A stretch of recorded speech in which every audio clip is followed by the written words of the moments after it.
wabarakatuh.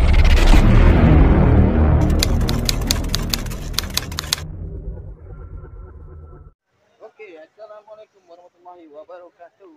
Waalaikumsalam warahmatullahi wabarakatuh. Kita ngobrol-ngobrol lagi, sharing bareng Bang Syukur dan Bang Yunus. Yang belum kenal sama Bang Yunus, ini adalah owner BSM Barelang Shopping Mall. Wah, keren ya. Nanti interview eksklusifnya nanti di video selanjutnya. Sekarang kita mau sharing tentang kehidupan. Mumpung ada Kenapa kehidupan? senior dan abang-abang yang udah banyak melewati fenomena kehidupan. Kemarin aku ngobrol sama Bang Burhan, Bang. Iya, apa tuh? Aku ngobrolin tentang sombong, tentang sukses, makna sombong. Nah, itu kami ngobrolin, Mas. Sekarang kita ngobrol-ngobrol mengulik-ngulik apa sih makna dari kehidupan tentang masalah salah satunya. Apa itu masalah?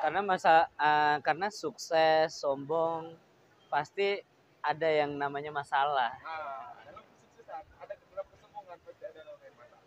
Gimana nih menurut Yunus?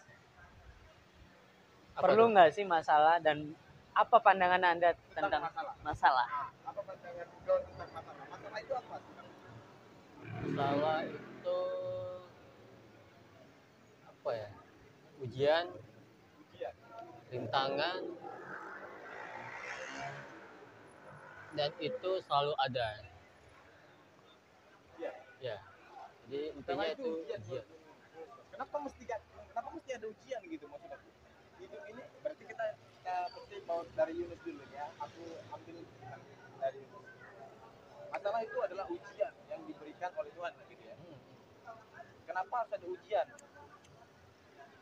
Pertanyaan selanjutnya. Mau naik kelas kali ya? Kalau Iya kan, dari- kalau orang ujian biasanya naik kelas tuh. Kalau dari sisi positifnya, Nah, yaitu ujian salah satu yang diberikan sama Sang Pencipta kita, supaya kita lebih baik lagi. supaya kita bisa memetik dari ilmu dari permasalahan tersebut. Ya, Menurut kau gitu ya masalah itu. Kalau Bang Syukur sendiri, masalah itu apa? Masalah. Kalau menurut saya itu orang hidup tuh wajib punya masalah. Tapi saya ingin merubah persepsi kita semua. Kan kalau masalah itu saya nggak mau bilang masalah. Oh, jadi Bang Syukur mau hapus kata masalah dari kehidupan. Tapi gitu, boleh ya? boleh lah. Terserah gue dong. Karena berat kalau dari kosakata orang kalau bilang masalah tuh pasti langsung ada pressure di pola pikirnya. Makanya saya nggak mau masalah ini sebenarnya kan adalah sebuah proses untuk kita naik kelas. Sama seperti yang dibilang tadi. Proses. Oke. Jadi begini, kalau saya sih pinginnya masalah itu diganti dengan fenomena. Jadi kata masalah itu diganti dengan Fenomena. Karena apa? Yang namanya orang hidup itu pasti nggak lepas dari masalah. Tapi saya mau ubah masalah itu jadi fenomena. Karena kalau bahasanya masalah, psikologis seseorang itu akan pusing, nggak bisa mikir gitu. Bener nggak?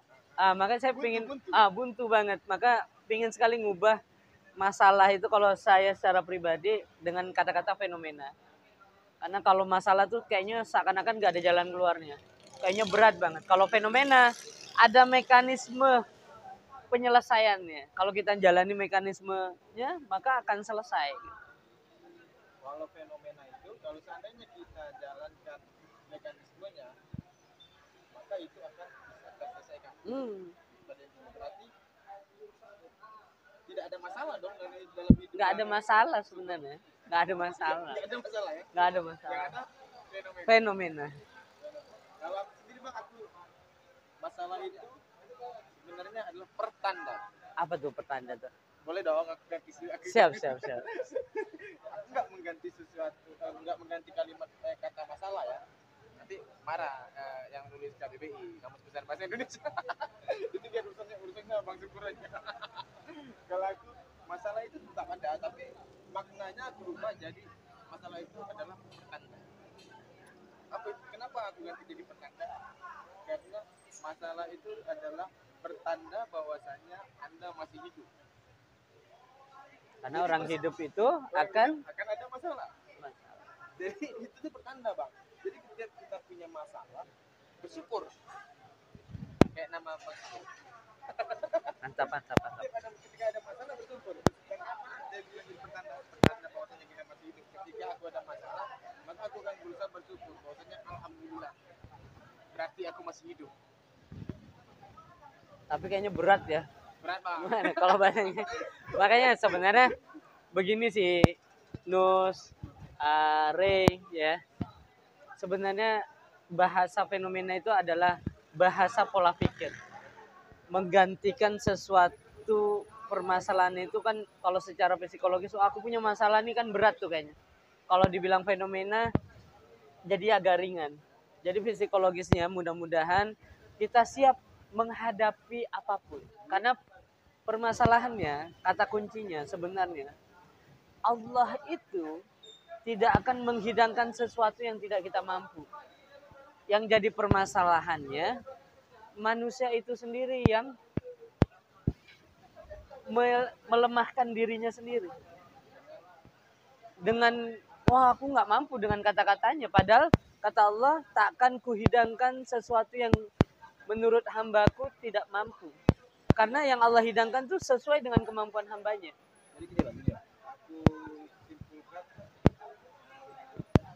masalah itu, manusia itu akan terbentuk pola pikirnya dari kata-kata yang digunakan. Iya. Kayak gitu. Bisa saja karena dari kata-katanya kan kata-kata itu dari pikiran ya. Nih. Pikiran akan menjadi kata-kata. Kata-kata akan menjadi perbuatan. Perbuatan akan menjadi nasib. Sepakat deh? Coba deh. Jadi Bang, boleh nanya nggak nih? Boleh. Ada nggak masalah yang nggak bisa diselesaikan? Permasalahan yang tidak bisa diselesaikan. Tapi kembali ke tadi, bahwasanya Allah tidak akan memberikan permasalahan yang Berarti bukan itu pertanyaannya. Hasil dari permasalahan itu pasti ada negatif, ada positif gitu. Iya. Kalau yang dari negatifnya itu seperti apa? Positifnya seperti apa? Oke, begini. Yang jelas permasalahan atau fenomena yang dihadirkan dalam kehidupan kita itu adalah sebuah proses agar kita lebih kuat, lebih ujian tadi ya. Naik kelas. Artinya menguji pola pikir kita, sikap kita dalam menghadapi sebuah fenomena dalam kehidupan. Karena kan kita akan semakin besar amanah kita. Dia akan berhubungan dengan amanah kita. Maka ketika kita dihadapkan dengan permasalahan-permasalahan, ini akan menempah pola pikir dan hati kita sehingga kita menjadi orang yang tangguh. Nggak gampang cengeng, nggak gampang baperan gitu loh. Ketika kita punya masalah, itu berarti kita mau naik kelas ya. Mau naik kelas. Kayak Yunus bilang, kita mau naik kelas. Boleh dong aku bilang kalau seandainya ketika kita tertimpa masalah, itu adalah persiapan bahwasanya kita bakal mendapatkan sesuatu yang lebih besar. Iya. Berarti pertanda, Bang, masalah itu. Pertanda. Ah, betul lah berarti. Oh, kita masih hidup. Pertanda. Masalah selesai. Selesai. Oke, sampai di sini. Oke. Cuma untuk hasil Bang, aku maksudnya nih kan dari masalah kita selesaikan nih. Hasilnya itu pasti nggak sesuai, ada yang sesuai dengan keinginan kita, ada yang nggak sesuai dengan keinginan kita. Jadi itu gimana menganggapnya itu? Oke, kita harus paham. Sebagai manusia, tugasnya kita bukan menentukan hasil. Maka orang akan banyak kecewa ketika dia menentukan hasil. Tugas manusia adalah ikhtiar, istiqomah, dan berdoa. Masalah hasil itu urusan yang maha kuasa, Bung Ron. Berarti hasilnya itulah yang terbaik. Jadi tidak perlu segala fenomena ataupun masalah ataupun pertanda yang kita hadapi itu harus sesuai dengan keinginan kita. Kok Allah kita atur? Siapa lu? Emang siapa kita? Tapi kalau gitu aku ini apa namanya bantah sedikit Bang. Kalau gitu boleh dong kalau ada masalah nggak usah diselesaikan. Iya, makanya nggak perlu diselesaikan tapi dihadapi. Dari permasalahan itulah kita akan mendapat yang disebut dengan surat cinta. Surat cintaku. Apa itu surat cinta? Paham nggak apa surat cinta? Peringatan. Surat cinta itu adalah hikmah dari segala sesuatu yang terjadi. Maka kita ini disuruh bukan ngambil yang buruk ataupun yang ngambil enak-enaknya saja, tapi kita mengambil hikmah dari sesuatu yang terjadi sehingga kita menjadi lebih dewasa cara berpikir, cara menyikapi fenomena-fenomena yang ada dalam kehidupan kita. Yang jadi permasalahannya akan menjadi membesar dia, akan jadi permasalahan yang tadinya kita berpikir fenomena akan menjadi masalah ketika kita seakan-akan kita bisa menyelesaikan segalanya. Berarti intinya masalah itu tidak bisa diselesaikan. Tidak perlu diselesaikan. Terkadang-kadang ada masalah tak perlu diselesaikan, tapi kita hadapi. Yang jadi permasalahannya kita tuh lari dari permasalahan. Itu yang, iya kan? Ada hutang kita lari dari orang yang nagih hutang. Patutnya nggak usah. Atau yang lain lah. Ada masalah dengan istri, wah kita mabok-mabokan dulu mungkin ya. Kadang misalnya datang masalah baru, besok nggak ada belanja, istri tambah ngamuk. Nah, itu Bang. Gitu. Gini, ya, aku kembali tadi kan kita ngobrolin masalah. Terus abang bicara tentang istri dan hutang ya. Jadi aku pernah berpikir gini. Apa namanya? Cobaan itu sebenarnya yang kita pikirkan cobaan itu bukanlah cobaan. Melainkan dampak dari cobaan yang diberikan. Nggak mungkin dong Tuhan berikan kita cobaan tuh dalam satu waktu 10 cobaan dalam satu waktu, nggak mungkin dong. Iya.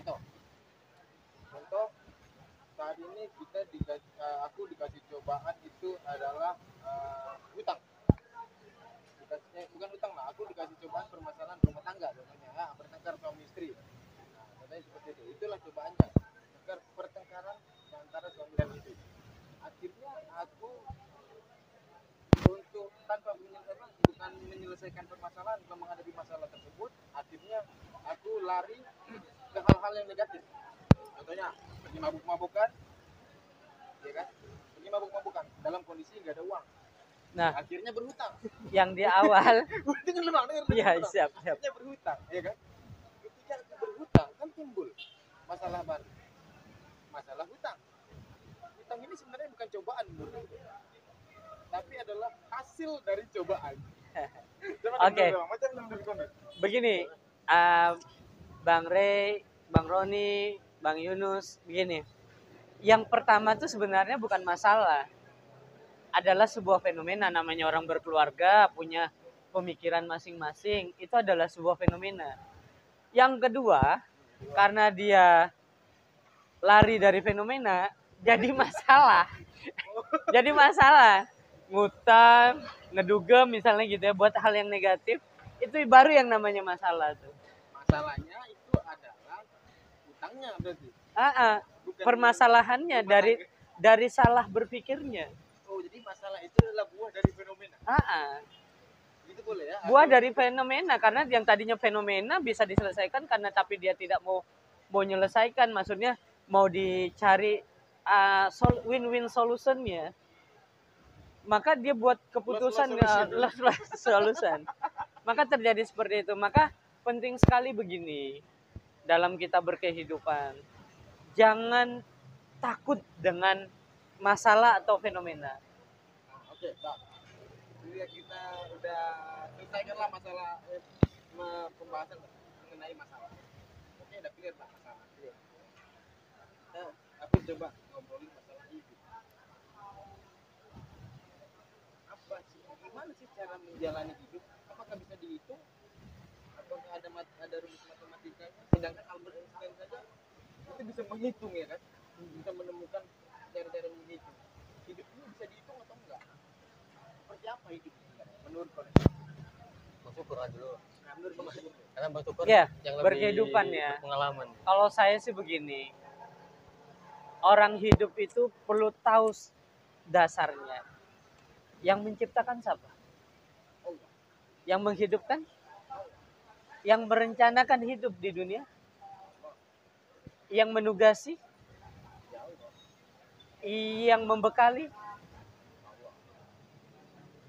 Lalu setelah kita paham bahwasanya semuanya datangnya dari Allah, lalu kita harus hidup itu untukku ataukah untukmu? Kira-kira kita hidup ini sebenarnya dihidupkan Allah untuk apa sih sebenarnya?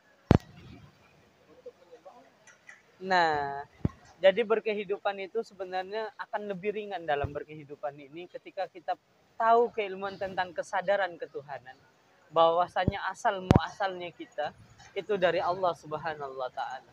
Tak perlu ada yang disombongkan, tak perlu ada dibanggakan. Kalau udah kayak gini udah patah lah, nggak ada lagi yang kita bahas. Bisa. Menanya ke Yunus sudah patah semua orang. Jadi patahkan. Tidak, ini begini. Karena begini, agar kita nyaman menjalani kehidupan, kenapa sih berat dalam berkehidupan itu? Karena merasa semuanya milik kita. Gue tanya kembali deh, apa sih yang milik kita coba? Nggak ada. Iya kan? Nah, yang bikin berat dalam berkehidupan merasa memiliki. Ya itu, maka itu setelah abang jawab dengan cara seperti ini semuanya patah argumen kami yang mau kami keluarkan. Abang langsung bawa ke Tuhan. Tidak, Karena ini sederhana. aku ngobrolin pola bang, pola kehidupan. Makanya saya kasih berbicara tentang ini, pola berkehidupan.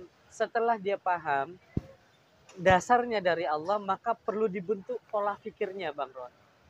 Pola pikirnya itu setelah paham perkaranya dari Allah, maka perlu yang namanya pikiranmu adalah doamu. Maka berpikir positif adalah salah satu langkah berwasangka baik kepada Sang Pencipta. Kita itu boleh merencanakan kehidupan kita, buat plan. Maka pentingnya belajar ilmu yang namanya dream mapping. Orang yang punya dream mapping aja hidupnya hancur-hancuran, apalagi nggak punya dream mapping. Apa tuh artinya? Dream mapping itu pemetaan impian-impian kita ke depan. Dream. Apa Dream mapping. Mimpi-mimpi kita itu perlu adanya pemetaan. Tapi kita paham. Malam ini tidur ya. Mimpi ini mimpi basah. Maka di dalam kalau mimpi basah mah gitu nggak ada dalam dunia. di dalam Islam, maka perlu namanya muhasabah sebelum tidur. Apa yang sudah dikerjakan? Lalu besok apa yang mau dikerjakan? Pasti meleset dari rencana kita, tapi paling tidak kita punya plan dalam berkehidupan. Tulis bang, biasanya ditulis. Aku pernah nonton video lah ya, video YouTube. Motivator. Mereka juga melakukan memberi syarat yang sama. Contohnya gini, kalau mau sukses, lakukan hal yang sama yang pernah dilakukan oleh orang-orang sukses sebelumnya. Salah satunya apa? Memplanningkan kehidupan Anda. Maksudnya memplanningkan. Nah, dasarnya aja lah. Untuk besok hari. Untuk besok ini kita udah planning kan nggak? Bangun tidur habis ngapain? Habis bangun tidur kita ngapain? Habis mandi, mungkin habis mandi ngapain? Habis hal yang pertama lakukan hal apa lagi? Habis lakukan itu. Memapping satu hari apa yang harus kita lakukan. Planning. Nah, itu Bang. Iya. Jadi memang hal yang sepele seperti itu ternyata sulit dilakukan. Karena begini, kalau bicara tentang subconscious mind, batin bawah sadar, nanti akan berhubung dengan servo. Ya. Dia akan berhubungan begini. Kita sadari dulu, orang pasrah, orang yang paham kepada Allah itu bukan tidak berusaha. Banyak orang yang salah paham. Salah paham bahwasanya orang yang sudah menuju kepada Allah itu dia tidak melakukan satu action. Padahal dia harus melakukan action. Bung Ron. Begini, orang yang pasrah itu kepada Allah, dia paham perkaranya itu bahwasanya ada kekuatan dari selain kita. Ada kekuatan Allah yang menentukan. Kita, apa yang saya sebut tadi, kita itu tugasnya adalah berusaha, istiqomah, berdoa. Artinya, bicara tentang subconscious, di otak kiri, kita harus membuat yang namanya pola dalam kehidupan. Pola itu bisa menjadi, kalau bahasa saya, adalah doa. Mapping-mapping itu adalah doa buat kita. Maka kata Allah, aku tergantung wasangka hambaku. Maka pentingnya kita mengatur, membuat pola di dalam diri kita seperti kita mau sukses. Misalnya kayak saya sedang mau buat Nah, seminar dimsum. siap. Oke, Datang, tanggal 7. tanggal 7 ya, sambil iklan. Oke, saya mau buat seminar dimsum. Maka saya buat polanya. Yang pertama saya nggak tahu, saya asal buat. Yang kedua sudah saya buat brosurnya. Sebelum 40 hari itu sudah dinaikkan brosurnya. 30 hari mulai dibagi-bagi brosurnya. Di-upload di sosial media secara offline juga dibagi-bagi brosur. 2 minggu saya mulai membuat H-14. 2 minggu sebelum itu udah dimulai gitu. Ini kan pola. Harapannya tentunya banyak yang hadir. Itu kan sudah kita buat polanya. Tapi keputusannya nanti di hari H. Banyak nggak yang hadir? Itu keputusannya ada di Tangan Allah. Kita sudah buat polanya. Yang penting kita udah berusaha itu. Dapat berusaha. Ini akan mempengaruhi dalam kehidupan kita. yang penting take action aja dulu. Take action. Di situ nanti akan ada sesuatu yang kita mulai tertata. Mekanisme sukses MSO namanya. Mekanisme sukses otomatis. Mekanisme sukses otomatis. Itu yang perlu kita buat pola. Dengan sendirinya yang nih misalnya kita self talk negatif, kita bilang aku nggak bisa, dia kan nggak bisa. Sama saya bilang, misalnya seminarnya sepi, ya sepi beneran. Doa ya kembali. Iya, doa. Maka kita buat aja. Luruskan niat, bersihkan hati, terbuka, menerima. Itu cara mengaktifkan subconscious. Maka penting tuh Bang Roni, jangan, orang banyak bilang ketika sudah bilang tentang ketuhanan itu tidak buat apa-apa, salah banget. Lu buat apa-apa, cuman dia punya kesadaran, dia bisa berbuat, berpikir, berstrategi, buat pola, dan menjalankan pola strategi itu dengan kasih sayang Allah. Bukan karena pinternya dia. Nah, gimana menurut Anda? Menurut Yunus dulu, Yunus. Tuh, coba bayangkan tuh. Ada orang yang berpikir, kebanyakan kalau sudah kepada Allah tuh sudah nggak ngapa-ngapain. Hidup itu harus seperti yang Bang Syukur katakan, hidup itu harus kita pola hidup juga harus kita rencanakan pola hidup. Menurut kau macam mana? Apakah harus kita merencanakan pola hidup atau hidupnya jalani aja? Banyak juga orang berpikir gitu. Soalnya hidup itu ya udah hidup jalani aja. Hari ini ya segini kan juga tidak lupa dengan Tuhan. Ya mungkin hari ini rezeki itu segini, tapi jalanin aja. Cuma sekedar ngejalanin aja. Maka kan dalam kehidupan tuh kan ada yang namanya keinginan ya. Iya, Oh ya. Oh bangsa, ya saya deh. Gimana menurut kau tentang pola kehidupan? Ya hidup itu sebenarnya tergantung pola pikir juga. Kalau kita anggapnya kita mau sesuai dengan keinginan kita, terus nggak tercapai, ada orang yang ngedrop gitu kan, stres gitu kan. Tapi kalau kembali ke Bang Syukur bilang tadi kan, itu kan bersangkutan dengan agama tuh. Hasil berarti kita serahkan sama yang Maha Kuasa. Jadi intinya terus berusaha dan ikhlas berarti. Nah, ikhlas Bang, berarti tambahkan satu lagi. Selain berusaha, kalau Bang Syukur kan berusaha nih dan berserah diri kepada Allah kayak masalah hasil. Setelah hasilnya positif atau negatif, jadi tambahkan ikhlas. Ikhlas menerimanya. Karena memang begini, maka Bung Ron, orang itu akan kecewa ketika keinginannya tidak terpenuhi Iya, karena itu dia. ada sebuah pemaksaan. Maka pentingnya kesadaran ketuhanan itu. Kita punya rencana, Allah punya rencana. maka rencana Allah lah yang lebih bagus. Maka kita buat aja rencananya. Sesungguhnya nanti apapun yang terjadi tetap rencananya Allah yang Terbaik. terbaik. Tapi di dalam ilmu subkonsus penting sekali yang namanya kita tuh membuat pola-pola positif. Supaya apa? Supaya sukses. Sukses itu apa? Nah, tuh. Kita bicarakan Sukses sukses itu. sekarang belok nih. Sukses itu sebenarnya apa?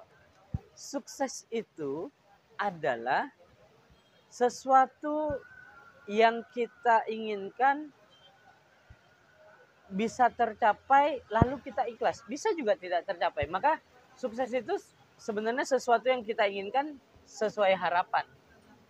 Sukses itu adalah sesuatu yang kita inginkan dan kita capai sesuai harapan kita. Sesuai harapan Kalau kita. bukan sukses itu apa? Sukses dalam hal apa nih? Segala hal. Oh, Sukses segala hal. kita maknai suksesnya. Sukses menurut kita itu seperti apa? Sukses artinya berhasil, Berhasil. ya kan? Apa ya? Sesuai apa yang kita inginkan, Apa yang kita inginkan? bukan apa yang orang inginkan ya, tapi apa yang kita inginkan. Gitu. Karena kan sukses menurut orang kan beda nih. Kita kayak gini kan, oh, orang bilang, oh ini belum sukses nih, tapi menurut kita udah sukses gitu kan. Orang yang mau mobil mewah, dia itu Oh sukses nih, belum tentu udah sukses. Jadi dia sukses. Kalau sukses itu menurut aku adalah pencapaian yang kita dapatkan ketika kita menargetkan sesuatu. Jadi kau akan mendapatkan sukses jika kau sudah memiliki target. Gitu kalau menurut aku. Kenapa gitu? Contoh gini. Target aku hari ini dapat margin bisnis. Kita bicara di bisnis ya. Dapat margin contohnya 1 juta satu hari ini. Targetnya. Ternyata aku cuma dapat margin 500.000 setengahnya. Menurut abang itu sukses atau enggak? Sukses. Menurut abang? Kalau kita ikhlas dengan itu yang hasil terbaik gitu kan. Berarti sukses. Kalau menurut pandangan sih, Ya, benar. kalau menurut aku itu sukses gitu. Tapi kalau yang jalanin itu tergantung dia. Karena dia target dia sekian, nggak dapatnya sekian, berarti ya anggap dia belum sukses gitu kan. Sukses. Kalau saya Menurut abang kenapa abang sukses? tetap sukses. Karena kenapa tetap sukses? Karena kita ikhlas dan sudah melewati proses. Orang sukses itu kan nggak harus yang sesuai hasil ya kalau menurut saya ya. Artinya ada kesadaran kepada ketuhanannya juga. Oh inilah gitu. Maka ketika dia tidak mensyukuri saya rasa tidak sukses.